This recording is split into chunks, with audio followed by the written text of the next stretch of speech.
So I left. Yeah, I found that I'm slowing down. I've got probably extensive nerve damage in my wrists just because I groom the way I groom and I don't listen. And I couldn't groom the way you're supposed to anyway if my life depended on it because, the dogs need something different every day. But Mm-hmm. I wasn't having joy anymore, and I finally, I'm like, if I'm not happy, I love my coworkers. I love the owner of the salon. They are very dear friends and will always be dear to my heart. And I'm sure that if I needed to come in and film something, that would be absolutely perfect and fine. But in order to free up a table for her, because she deserves to have a working actual salon, a stylist at that table. I'm just like, you know what? I just want to love dogs right now. I don't want to make them get their nails done. I don't want to make them do things they don't want to do. I'm just here to enjoy them now. I'm in my grandma face, my grandma face, if you like. I like it. And I like I it. decided, you know what? I can do other things, and that's fine. I'm slowing down. Um, I want to be clean during the day, and that's going to be fantastic. I'm looking forward to a lot of little details like that. But yeah, I just feel like it was time. It was time. It's the correct time for me. Okay. I think sometimes when you lose joy in your job, you don't necessarily notice it right away. So you're really, really happy. You love what you're doing. And then gradually over time, that goes away. And you don't necessarily notice it until it's a problem. Mm-hmm. Okay. When I worked corporate, I was the biggest cheerleader for them. This was great. I loved the place. I loved the people I worked with. I loved the people in the store, the other employees, the people coming in. I had great bosses, and it was great until it wasn't.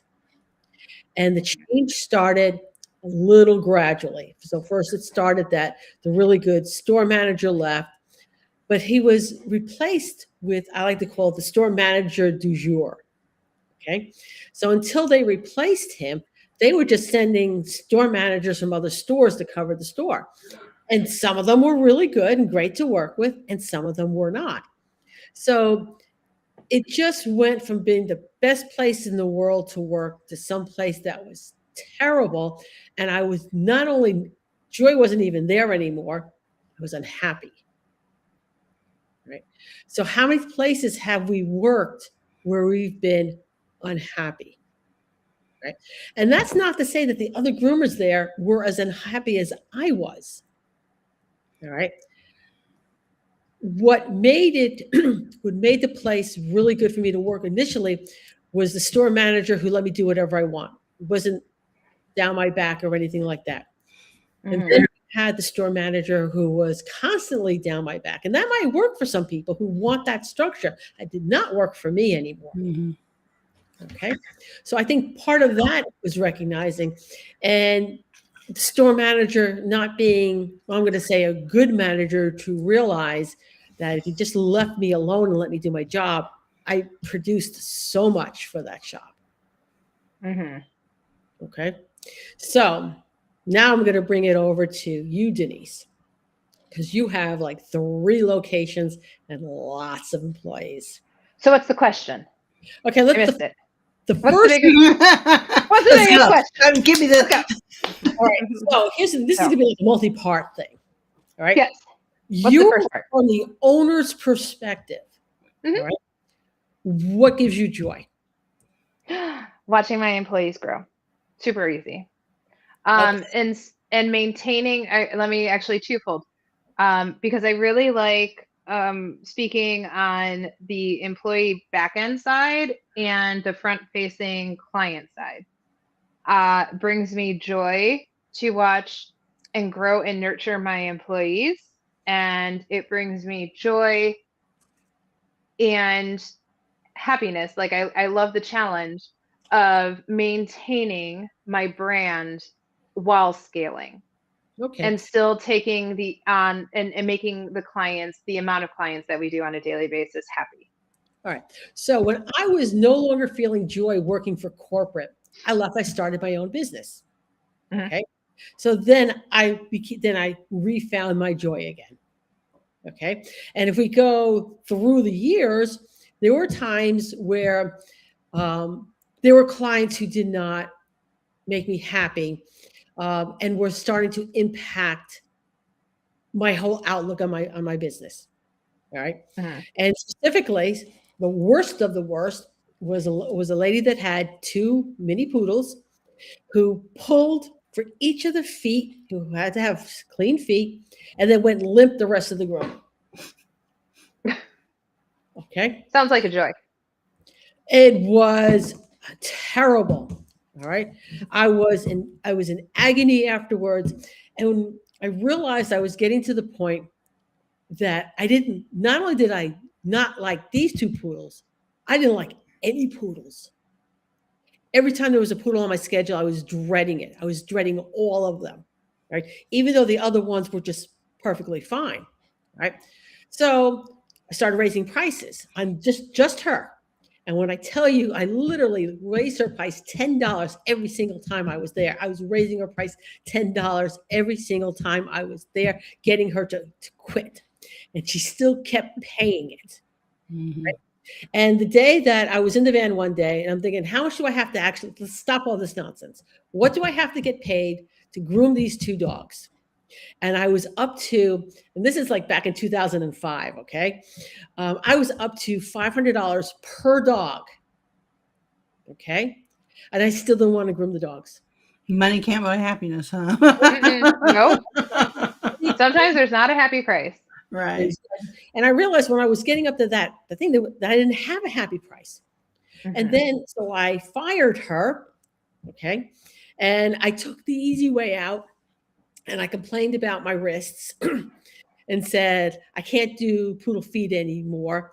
And that was really important to her. So she agreed to find another groomer. And I was like, thank God. But what happened after I got rid of her, I started enjoying poodles again. Mhm.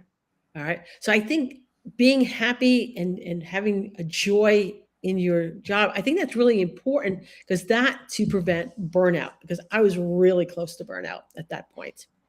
All right. So now back to you, Denise. Yes. All right. So how do you handle when your joy, your job, and what you're doing, what gives you joy, what happens? What do you do for yourself when that's not there, for whatever reason?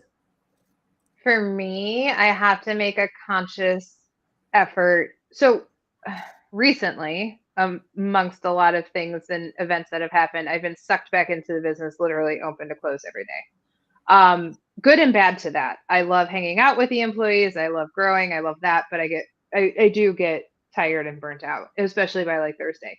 So what I've learned is I have to make sure that when I'm not at work, because currently I have to be. There's no ifs, ands, or buts about it.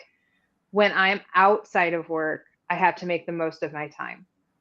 So, like this last weekend, we went to Great Wolf Lodge out here and took all the little cousins, and really just I I don't think about work, and I make myself be mindful while I'm out doing other things. Um, if anyone's on here like Facebook world, even with working open to close, I made a trip to Vegas to go to Supernatural convention with my son. And the whole time, all I did was enjoy being with him. I didn't work. I may have checked my phone every once in a while if we were in the hotel, checked emails or whatever, but I wasn't working. I made sure I have to consciously shut down my brain. And then the next day I'm actually really good as long as I can do that. Okay.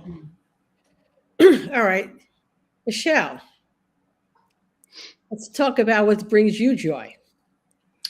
Not having anybody tell me what to do. I pretty much lived my life that way, pioneering the things that weren't well known and doing that. So I've worked in a space that I could basically do what I needed to do, and I feel like at this moment I get to do that for the next chapter in something else. That's what I like.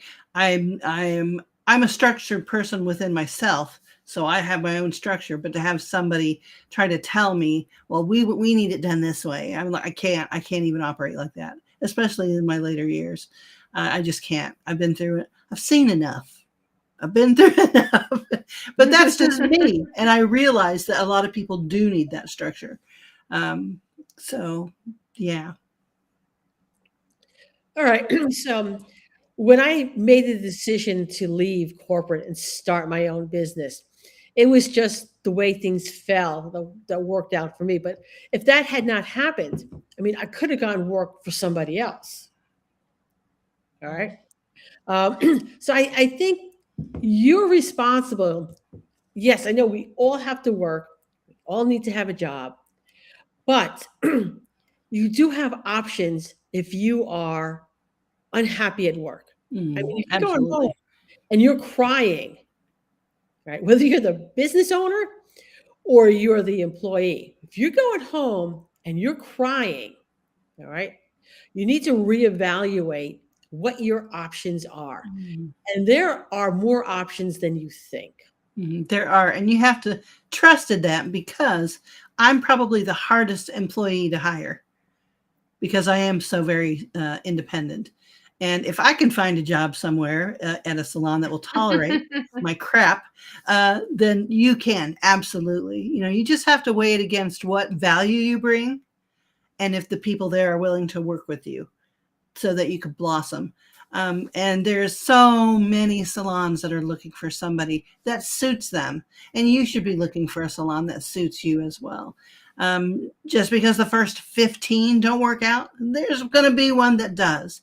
And you're going to be happy and you'll be the peg that fits perfectly in the hole there. You should never give that up. Don't give it up. One or two, oh, it was nasty, they didn't like me or blah, blah. I have had a job that I was only there for a day and they didn't like me for whatever reason. And I can tell you the circumstances. I didn't do anything wrong. I was doing a Scotty. And for some reason, they just didn't like the way I held the clippers. Like it was that minuscule. And I was just like, oh, okay, no problem. I took my stuff and I left, and I ended up finding some really wonderful jobs. But I've worked all over the country. I've had all kinds of different jobs working with animals. So I know that they're out there. Even in one location, there's a saturation of salons, and one of them is for you. Definitely. One thing I do want to talk about, and as business owners, you guys can maybe speak a little bit on this. Sometimes the reason everybody's unhappy is because of you. Okay. I'm guilty. No, I am. I like literally, and it's funny because while I was listening to Michelle and listening to you guys talk, and no, I had that. I was complacent in my own business. I was afraid of confrontation. I allowed the wrong people the control to sort of do whatever because I just didn't want to deal with it. I was the cause, and it was and actually also bringing up a little bit on our book club from Sunday, the word dread. Like I dreaded going into work. I hated it. I hated every part of it, and I knew I had to change something. And people started weeding themselves out, and it started a snowball effect. And then when I really self-assessed everything and I saw where everything was at, I sat there for almost 2 years and walked in every day with my head held high to prove to the people who had false sense of who I was from toxic people and gossipies and stories that weren't true, and proved on a daily basis that I wasn't that person. And I changed it. And actually I have two of that original staff from that time. Not original, but like two from that weird, funky time still with me. It was about 3 years ago. And they know what it was like, and they know what I did. And and our environment is really cool now. Like there's laughing all the time and there's all that stuff. But I was a product of that. I did it. So, nope. So but there's self-assessment that has to go in that. I have a family member who can't keep a job. Okay. There's always something wrong with the job. Every single job, there's something wrong with. Doesn't matter where it is. and she's gone through dozens of jobs. And she goes into a job thinking this is going to be just like the others, and she's not disappointed. Okay. But she doesn't look within. All right. So sometimes you may have to look within to see what the problem is and how you can fix it. And that is not an easy thing to do. It requires time and honesty, and sometimes really, oh, I can't believe I did that. Mm-hmm. So I'll start with Denise. What would be some of your suggestions if you think somebody needs to look inward? Where should they start? Oh gosh, that's a loaded question. That's a big one, Mary. Where should they start? I would say if you're constantly, sort of like what you just said, if you're constantly hearing, like if I'm constantly coming home and saying, I can't stand this, there's something else going on. You know, like really, if I'm feeling this way on a daily basis and everyone is annoying me, guess what? Everyone's not annoying me. I'm the one who's not balanced. I'm annoying. So they're not really, I mean, they're annoying me, but like, yeah, exactly. If it's me. So like, I've always been really self-aware, so I'm probably not the best person. Therapists love me. I can walk in and I can nail what my strengths are and what my weaknesses are. And like, therapists love me because I'm very self-aware. So I'm probably not the best. I know when things are off and I just have to fix it. Okay. So for me, if I am looking inward, there's two things I'll do. One of it is that I will take time and meditate, right? Time to journal. And the second one, and this is where having a good support partner is, I will ask my husband. My husband has no problem letting me know where he thinks I'm screwing up. Okay. That's nice. You also have to be emotionally intelligent though, in order to accept that. Yes. Mm-hmm. So he says, well, I'm telling him I'm having a problem with this, and this is what I'm doing. He can see a different perspective. I'm like, well, yeah, you're being a bitch, so why don't you change? Like, not necessarily just only that, but he'll have like real suggestions on why, what the core problem is. Sometimes it's hard for us to see what the core problem is. Mm-hmm. I use the method of if I'm not being happy where I'm at for whatever reason, I take a step back and take some time to think about what would be my perfect scenario. What is it that I actually want? Do I want to walk in there every day and just do whatever it is that's conflicting with me? Or do I want to do it differently? Then you start looking for places that will coincide with that. And you might have to go through a few until you find but you have to know what you're looking for and what you need out of it before you can possibly find it. Because if you're just willy-nilly going from shop to shop, there is a give and take about that. They're there to employ you and to make money and to help dogs. And that has to be your ultimate goal as well. You can't just say, well, I want it this way, so whatever. You have to have value wherever you go. If you don't add value, they don't really need you there. So you have to find out what value it is that you offer. What scenario would make you the happiest? Do you want to go home after you're done? Do you want to be paid a certain way? Do you want to be treated a certain way? All those little things that you think will make you happy or you envision in your mind.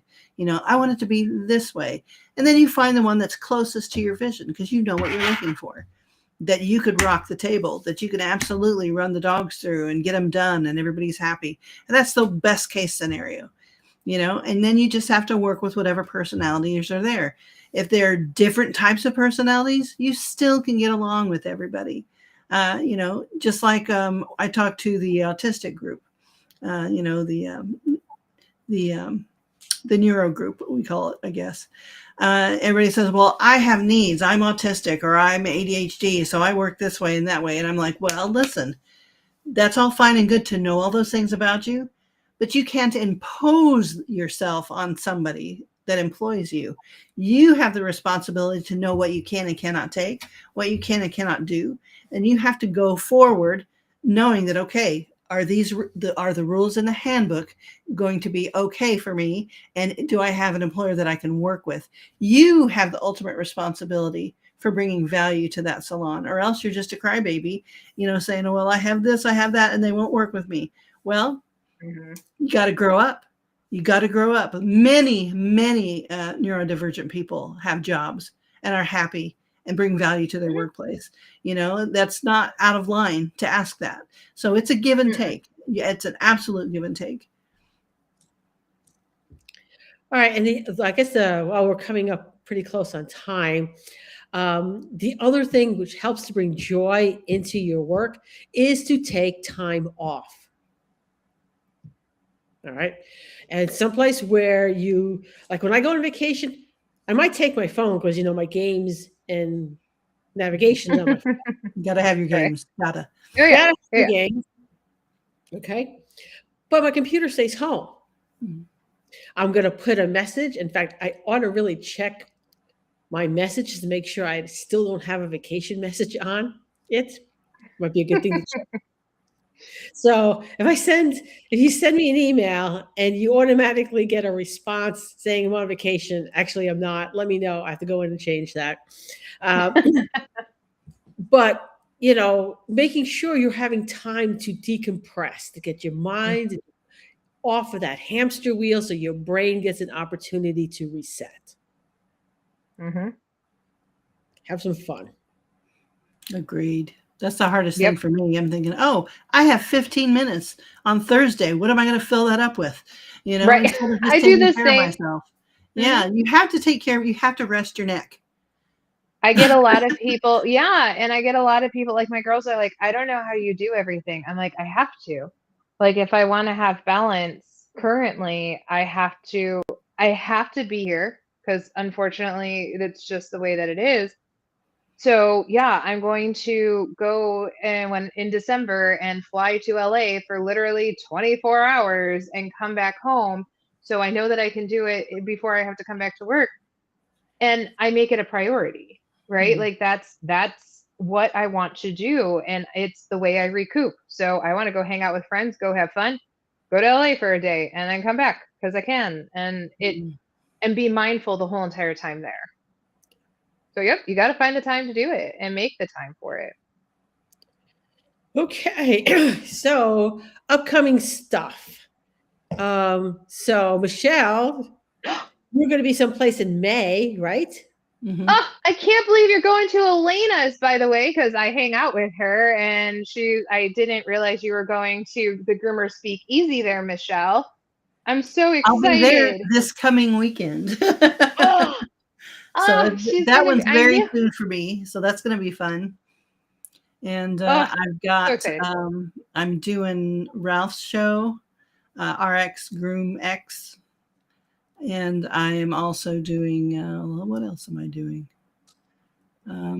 Dallas. I'm doing Dallas. And I think I might do Rocky Mountain in Arizona. But that's not until October 31st again. So that's basically what I'm doing. The school's going pretty strong. I've got a lot of students that are wonderful and they're learning. What's the name of the school? All Things Spa Academy. I teach salon esthetician certificate and also a master animal esthetician certificate. So yeah, it's pretty good. All right. So me, I'll be at Groomed Pet First Aid classes. All right. I like to remind people those classes fill up pretty quickly. All right. And if you're waitlisted, you may not get into class because we have a set number of people that we can accommodate.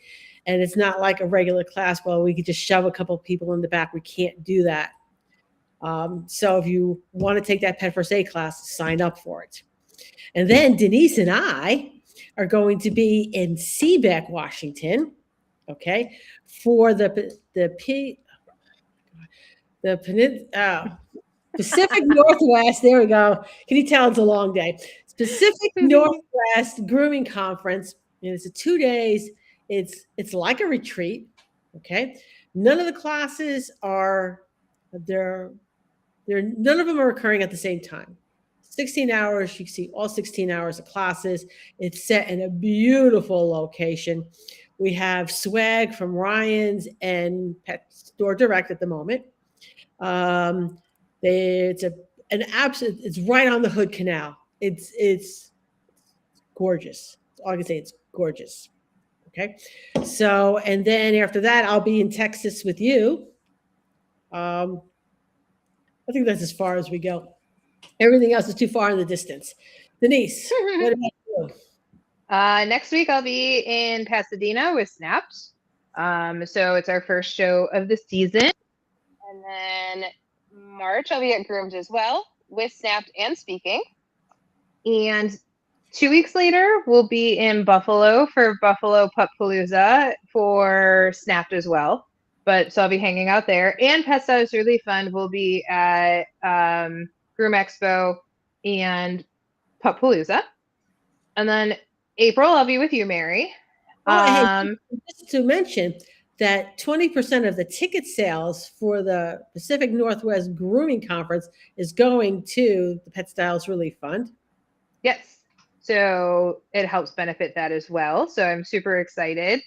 And May is Intergroom. I'll be at Intergroom. Okay, cool. June will be Pet Quest and the cruise. And then July will be Rocky Mountain. There we go. Those are mine in a nutshell. All right.